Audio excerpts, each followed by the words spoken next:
Принцезата и жабата. Еднаш, многу одамна, си живееше еден крал. Сите негови ќерки беа многу убави, но најмладата беше најубава. Веднаш до кралскиот дворец се протегаше голема шума и во неа имаше еден длабок бунар. Секогаш, кога беше топло, најмладата ќерка одеше во шумата и таму седнуваше под дрвото крај бунарот за да си игра во дебела ладовина. Омилена играчка на младата принцеза и беше една прекрасна златна топка. Таа многу сакаше да си игра со својата златна топка и седејќи ја фрлаше топката во воздухот и повторно ја фаќаше. Еден ден, додека седеше крај бунарот, принцезата ја фрли златната топка толку високо, што наместо да ѝ падне враца, таа одскокна и се стркала по тревата и падна во длабочините на бунарот. Принцезата дотрча до бунарот, но залудно ја бараше топката, бидејќи бунарот беше толку длабок што не му се гледаше дното. Младата принцеза неутешно плачеше затоа што ја загуби својата омилена играчка. И додека седеше и плачеше, принцезата слушна како некој ја довикува. "Зошто толку плачеш, принцезо?" ја праша гласот. "Твоето тажно плачење би скршило и срце од камен." Принцезата погледна наоколу за да види од каде доаѓа гласот и вида дека една жаба ја кренала својата грда глава од бунарот и изборува. "Уф, колку грда жаба," си рече принцезата. "Плачам затоа што ја изгубив мојата златна топка. Ми падна во бунарот. Што треба да направам за да ја имам повторно?" "Не плачи, принцезо," рече жабата. "Јас можам да ти помогнам, но што би ми дала ако ти ја вратам топката?" "Се што ќе посакаш, драго жабче," рече принцезата. "Би ти ја дала сета моја прекрасна облека, мојот накид, моите бисери, па дури и скапоцената златна круна на мојата глава, само да ја добијам топката." "Мене не ми треба твојата убава облека, твојот накид, твоите бисери, ниту златната круна," ја одговори жабата. "Но ако ми дозволиш да бидам твој пријател, ако ми ветиш дека ќе можам да седам до тебе на маса, да јадам од твојата златна чинија и да пијам од твојата златна чаша, да спијам во твојот кревет и на твојата перница, тогаш ќе ти ја вратам златната топка од длабочините на бунарот." Секако," одговори принцезата. "Ако ми ја вратиш топката, ветувам дека ќе ти ги исполнам сите желби." Принцезата си помисли: "Колку е глупава жабава. Се што може да направи е да седи на бунарот залудно со другите жаби и да крека по цел ден. Таа не може да биде ничи пријател." Но жабата се нурна длабоко во бунарот. По некое време доплива на површината од водата, а во устата ја држеше златната топка на принцезата. Таа ја фрли топката на тревата, а принцезата радосно потрча да ја земе. Принцезата беше толку среќна што ја доби топката, назад трчајќи весело си замина и заборави на ветувањето што ја го даде на жабата. "Принцезо, почекај, не заборавај што ми вети," викаше жабата по неа. "Земи ме со тебе, па јас не можам да трчам толку брзо како тебе." Но принцезата не го слушна викањето на жабата, зашто брзаше да се врати дома во дворецот. Кутрата жаба се врати назад и тажно се нурна повторно во бунарот. Наредниот ден, младата принцеза вечераше заедно со татка си и сестрите. Јадеше од златната чинија и пиеше од златната чаша. Одненадеж таа слушна чуден звук кој доаѓаше од мермерните скали. Пљас, пљас, пљас.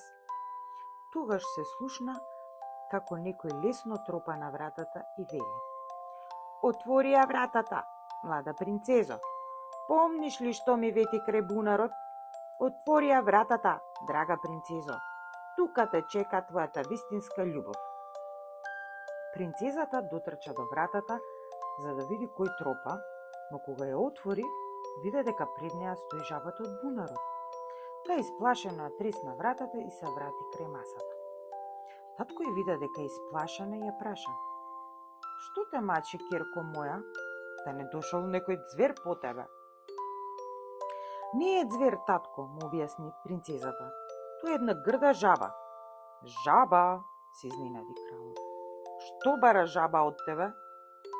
"Вчера си играв со мојата златна топка кај бунарот," започна да раскажува принцезата. "Топката ми падна во бунарот и јас не можев да ја извадам затоа што водата беше длабока. Оваа жаба ми ја донесе топката, откако ја ветив дека за возврат ќе ми биде другар. Мислев дека жабата никогаш нема да го напушти бунарот, но еве, на вратата и тропа за да влезе." Повторно се слушна тропање на вратата и жабата повторно рече: "Отвори ја вратата, млада принцезо. Помниш ли што ми вети кај бунарот? Отвори ја вратата, драга принцезо. Тука те чека твојата вистинска љубов." Кралот тогаш се заврте и рече: "Штом си ветила, мора да го исполниш даденото ветување. Не одбивај да му помогнеш на оној кој ти помогнал тебе. Оди и пушти ја жабата внатре." Принцезата ја отвори вратата и ја пушти жабата. Таа скокаше покрај неа и седна до неа на масата. "Крени ме на масата за да можам да јадам од твојата златна чинја и да пијам од твојата златна чаша," рече жабата. Принцезата не сакаше, но татко ја нареди да го исполни ветувањето. "Мора да го исполниш даденото ветување, ќерко," и рече кралот. Принцезата ја крена жабата на маса и таа јадеше од незината златна чинја и пиеше од незината златна чаша. Жабата убаво се најаде, но принцезата едва изеде едно залче, бидејќи беше згрозена и многу вознемирена. Тогаш жабата ѝ рече: "Јас сум уморна. Однеси ме во твојата соба за да легнам на твојот кревет и да спијам покрај тебе." Принцезата почна да плаче при помислата дека грдата жаба ќе спие на незиниот свилен чаршав, но татко ја погледна налутено и повторно ѝ рече: "Мора да го исполниш даденото ветување. Не заборавај дека таа ти помогнала кога си била во неволја." Младата принцеза ја однесе жабата во незината спална соба и ја легна на незината перница. Жабата спиеше цела ноќ таму. Штом изгреа сонцето, жабата скокна надолу по скалите и се врати во бунарот. "Конечно си замина," рече принцезата со леснување, "и повеќе нема да слушнам за неа." Следната вечер, додека вечераше младата принцеза, повторно слушна лесно тропање на вратата и некој како вели: "Отвори ја вратата, млада принцезо. Помниш ли што ми вети крај бунарот? Отвори ја вратата, драга принцезо. Тука те чека твојата вистинска љубов."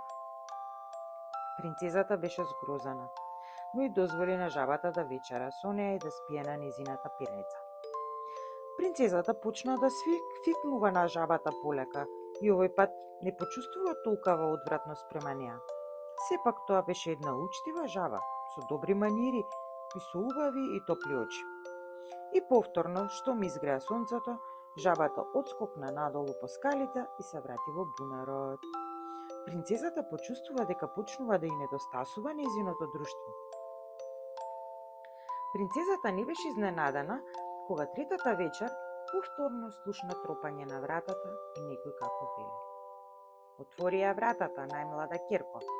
Помниш ли што ми вети покрај водата? Отвори ја вратата, драга принцезо.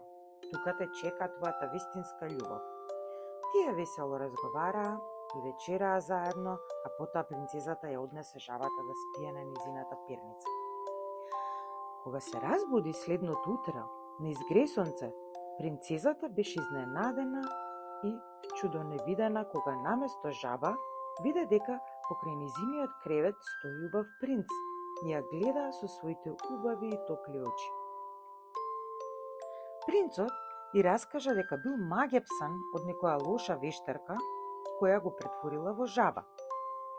Магијата можела да се разбие само ако некоја убава принцеза и дозволи на жабата да јаде од незината чинија и да спие на незината перница 3 ноќи поред. Ти ја разби лошата магија, ми рече убавиот принц. Омажи се за мене и дојди во кралството на мојот татко, а јас ќе те сакам до крајот на животот. Младата принцеза беше пресреќна и се согласи да се омажи за принцот.